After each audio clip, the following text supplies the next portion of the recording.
Hello there everyone, welcome back to the channel and welcome to this short first impressions preview video for Thrill of the Fight 2.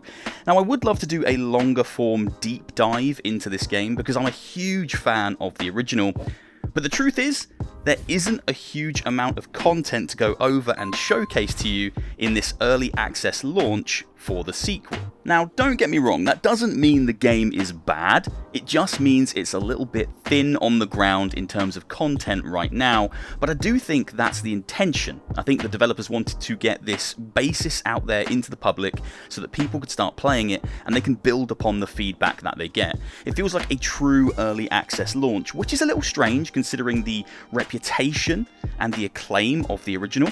But that's the way the devs wanted to go, so this is the content that is currently available in Thrill of the Fight 2. So when you first load into Thrill of the Fight 2, you go through a calibration setup process that figures out and dictates how long your reach is and how long your arms are. And I have to say, it's one of the more accurate systems I've seen for this in a VR game. I mean, that feels pretty much spot on. If I was a boxer, that is bang on where my reach, the limits of my reach would be, but if I was a boxer, to be honest, I'd be dead because my fitness levels are like down here, and they need to be like way up there through the ceiling if you're going to be serious about getting into the ring and letting someone punch you in the face. So once you've gone through that calibration process, you're greeted with this menu or tablet. You can move this little thing around, and you interact with it with this little pen. There's a little pen here, and you can select options like settings, and return, or training, customization, etc, etc. Now this is where you're going to see that the game is very bare bones in its early access release. You currently have ranked matches to play, which are online matches against random online opponents, which will dictate how good you are at the game. This will rank you. And then there are custom matches, which you can play against friends. You can set up your own lobby, or you can join a lobby that a friend has already set up for you. That's it in terms of content. There is currently no single player to speak of. The only single player content you really have is the calibration, which I just spoke about, customization, which I will show you, and training. And even training is very thin on the ground right now. So this is literally training right now. It's only one training simulation. You get to punch the dummy, and it tells you what your damage is and what the velocity is. It's a cool little thing. You can kind of figure out how to get the most out of your punches. But there's nothing else to the training. There's no kind of training for movement. There's no mini games right now. I would like to see some kind of lightning reflex mini games with punching. Stuff like that. That would really bulk out the game's offering. But right now, you can just come in here and punch this stupid dummy in the back of the head or in the back of the ribs. Yeah, take that, you dick. Look at you handsome little devil. Then we come finally to customization. Now I have to say, the character models in this game and all the details, their clothing, the gloves, they kind of glisten in this really nice way. It all looks really, really nice. I wouldn't say they're the most high-res and intensely detailed Quest character models I've ever seen, but they're definitely up there. I don't think they're quite Batman Arkham Shadow level, but they are very good, and you do have an overwhelming amount of control over how these characters look. So there's no templates really for faces. I thought there would be presets, but there aren't. You have to build it all yourself with sliders. Let's change his ear rotation. Flip him right out so he looks like a cup, like a championship cup that we can lift up by the handles, and make the ears a little bit bigger as well. Oh yeah, I like that. Neck width, no, thin neck. The thinnest, drag it down, the thinnest neck you've ever seen. Temple depth, no, all the way to the bottom. Head width, bottom. Let's put everything to the bottom. Right, everything is now all the way to the left. It's on the lowest possible point. Does he look exactly the same? No, he definitely looks different. I don't think he looks wildly different, but he does look different. He's got a weird kind of long, flat face now. He looks a bit like a llama or like an alpaca or something. Now outside of the basic sliders, you can go into gear. There's currently only one selection for gloves, shorts and shoes. Once again, this is what I mean, very bare bones, very early access right now. And then you've got hair, and there are a few different options for hair. So you can do hairstyles, there's about a page and a bit. We can give him some nice floppy hair like that, which we love. Let's make it. No funky colours though, which is interesting. You can't do like purples and things, it would seem. So the colours are basically just blonde through to a ginger. and then kind of every other tone of brown in the middle, which is a bit of a shame. I'd like to be able to do like bright purple hair and things like that. You can also do eyebrows. Give him some chunky eyebrows. Let's make them blonde as well. And then let's give him a nice big ginger beard. There we go, he's a handsome chap. That's a face that only a mother could love. And that's basically it. That is currently what you'll get if you purchase a copy of Thrill of the Fight 2 in early access in terms of its content offering. But what are the fights like? Well, I'm about to show you some gameplay footage of me fighting Gamertag VR. I'm going to do a voiceover for it because I thought there would be voice chat. Sadly, there isn't voice chat. We didn't have any kind of audio communication while we were having that fight. So I was ready to kind of banter back and forth with GT, but it was just kind of a silent fight. So there's no audio from me, only my panting because I'm incredibly out of breath. But I will talk you through how the fights feel. They do feel chunky, they do feel impactful. If you have a degree of fighting or boxing knowledge, you are genuinely going to perform better than someone like me who has no boxing knowledge. Because things like keeping your block up, dodging, moving around your space, and throwing punches when there's an opening really matter in this game, which is really cool. One thing I didn't notice is any damage appearing on GT, no like bruises or cuts or anything like that, but that might literally just be because I was so shit and I barely hit him, or I just didn't hit him hard enough. Anyway, here's some gameplay of me and GT in the ring, duking it out. You can watch him beat the absolute crap out of me.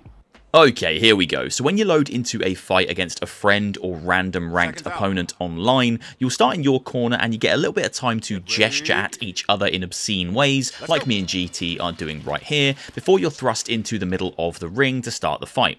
Now, one thing I haven't touched upon yet is the control schemes. Thrill of the Fight 2 offers two ways to play. The first and arguably best way to play is roomscale. This mode requires players to have at least a 2.5 meter by 2 meter play space that they can freely move around in. This mode doesn't give players any kind of artificial locomotion, and you have to physically move around within your boundary. This mode gives players much more freedom to move around the ring, makes the experience more realistic, and turns the game into even more of a high-intensity workout. Sadly, my play space is pretty restrictive, and I didn't qualify for the room scale option, not without me punching walls and cabinets anyway. So I had to opt for the game's standing control scheme, which instead allows players to move around using artificial smooth locomotion with their left joystick, which is great for those without large rooms. However, playing this way seems to confine players to a small rectangle of space within the ring that you can occasionally see on the floor in this video. I noticed immediately when fighting GT that the game would often ask me to return to my play space if I took a step towards the left or right, or if I ducked a little too far in any one direction to dodge an incoming punch. It seems as though currently only room scale players will have the freedom to move around the ring in a realistic way, using the whole 2.5 meter by 2 meter area, and standing control scheme players will have a much more permanently face-to-face, close-range boxing experience, as they are confined to a thinner rectangular strip of the ring. Once the punches start flying, Thrill of the Fight 2 immediately lets players know that this is a fitness-first experience. You can't get away with swinging low-power punches at your opponent. They simply won't do the damage required to win you any points. So expect to work up a serious sweat with this game if you're looking to win. The harder and faster you can throw a punch, the more damage you'll do to your opponent.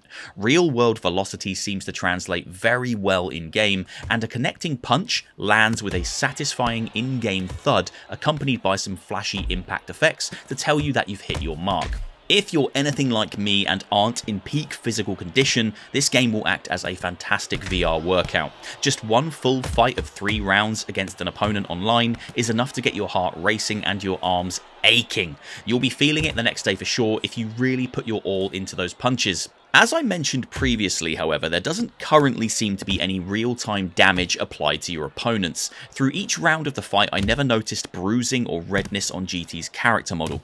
Now, I might not have been connecting enough to be fair, but I would love to see this visual representation of the fight progressing added at some point in the future.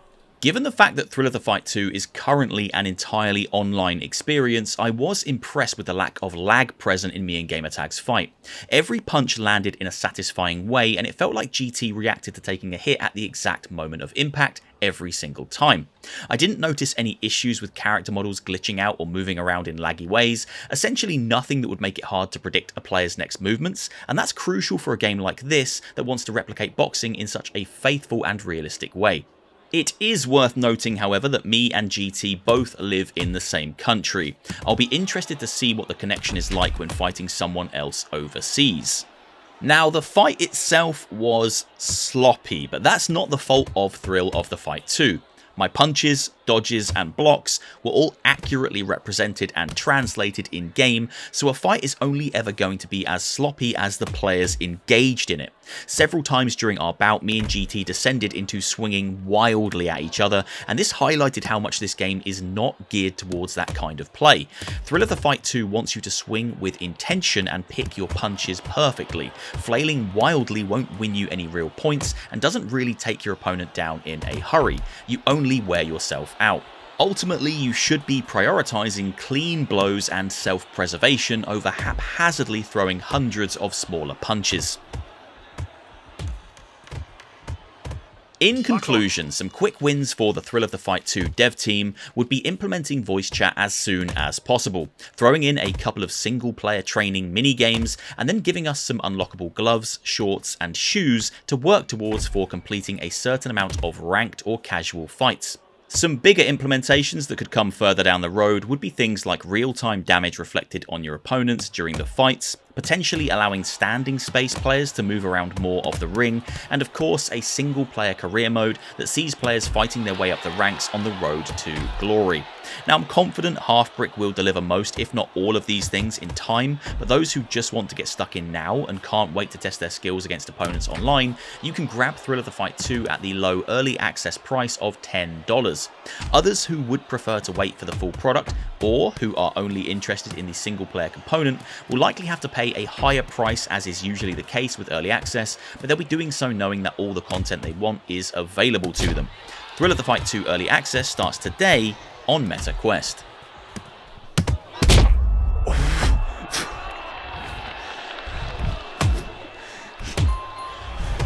Jeez.